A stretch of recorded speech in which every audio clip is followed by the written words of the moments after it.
pure conscience et énergie, nous nous incarnons dans une forme humaine, le corps. Nous naissons dans une famille, une époque, une culture, un pays. À la naissance, on nous attribue un prénom, puis un nom, et nous voilà devenus une personne. Plus tard, elle enfilera un costume, exercera un métier, et prendra peut-être un mari ou femme, naîtront des enfants, et nous voilà enrôlés dans une histoire aussi comique que tragique. Ouais, une histoire au scénario mené tambour battant par ce grand metteur en scène qu'est le mental. En soi, ni le mental, ni l'histoire racontée ne posent souci. Seul le fait que nous y croyons et que nous sommes identifiés au personnage de la pièce de théâtre l'est. Car cela nous plonge dans une incroyable fiction, illusion. La source de toutes nos souffrances vient du fait que nous avons oublié que nous sommes en train de jouer une pièce de théâtre. Attachés à nos rôles, nous en devenons prisonniers pendant parfois de très nombreuses années. Ils nous collent à la peau.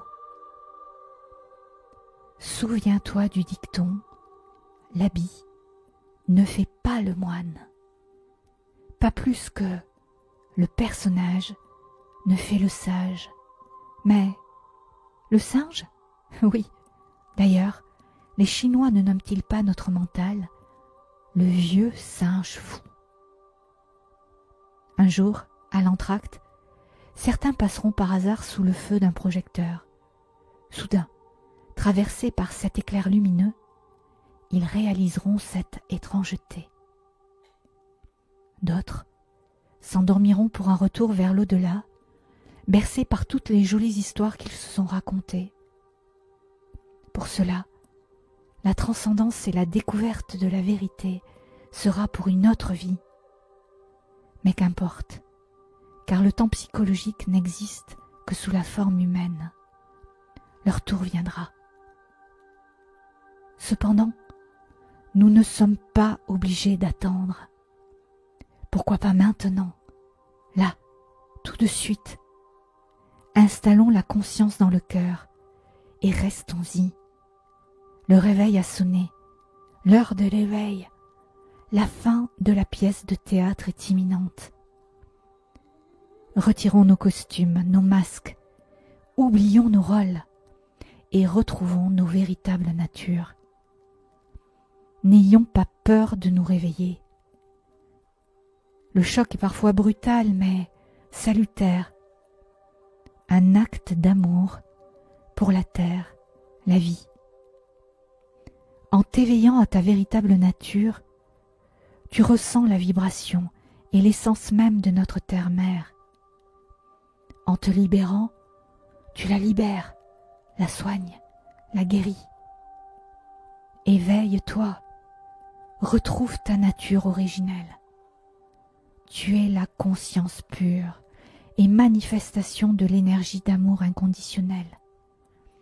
Tu es la présence, la paix, l'amour et la joie. Tu es la vie manifestée sous une forme humaine. La personne est aussi une expérience à transcender pour découvrir le soi véritable. Nous quitterons alors la scène des grandes tragédies, comédies, pour plonger au cœur de nous-mêmes. Au passage, nous pourrions être traversés par quelques tempêtes que des âmes poètes nomment inconfort. Et ces inconforts cachent des trésors de sagesse. Comme la vérité, tout cela sera à découvrir et surtout à expérimenter. Rien ne vaut l'expérience directe. Nous serons parfois traversés par des ouragans de pensées, d'émotions, tensions. Dans la tempête, gardons le cap, celui donné par nos cœurs. Que la joie soit ta boussole intérieure, souffle à ton oreille celle qui écrit ces lignes, c'est-à-dire la vie. À force d'être roulé dans les vagues, lessivé, vidé de toute cette agitation mentale, nous retrouverons cet espace de vérité où tout ce qui anime notre nature humaine est vu, reconnu, sans pour autant être suivi. Car si nous le suivons par une seule de nos pensées, nous lui donnons de l'énergie et le créons. Les pensées sont aussi énergie. Tout est énergie. Cela revient à dire que nous l'alimentons, exactement comme lorsque nous donnons de l'énergie à une voiture. Les conditionnements reprennent alors le pouvoir sur nos natures véritables. C'est par la conscience, l'amour et l'instant présent que nous cessons d'entretenir en nous-mêmes l'illusion. Nous redevenons alors ces êtres libres, paisibles et joyeux. Nous sommes la vie et nous ressentons la nature sacrée de celle-ci. En la reconnaissant en nous-mêmes, nous ne pouvons que la reconnaître en tout être, sous toutes ses formes, en chaque objet. Nous l'aimons et la chérissons en nous et autour de nous. Comment alors ne pas respecter, honorer et préserver celle-ci sous toutes ses formes? Nous comprenons aussi que la conscience et le cœur sont souverains, que nous sommes chacun les élus, représentants et gardiens de cela. Nous ressentons en nos cœurs qu'il nous appartient de servir cette souveraineté. C'est la seule et unique vérité qu'il nous appartient de découvrir ici-bas. Par chaque être qui s'éveille, se dévoile pas à pas une nouvelle humanité. À l'aube de cette renaissance se prépare la venue d'une nouvelle ère. Une nouvelle ère où la conscience et l'énergie d'amour inconditionnel, incarnée par chaque être, sera au service de la vie sous toutes ses formes. Une ère où chaque décision sera prise avec le cœur. Une ère où chacun aura retrouvé la mémoire de la conscience et son essence sacrée.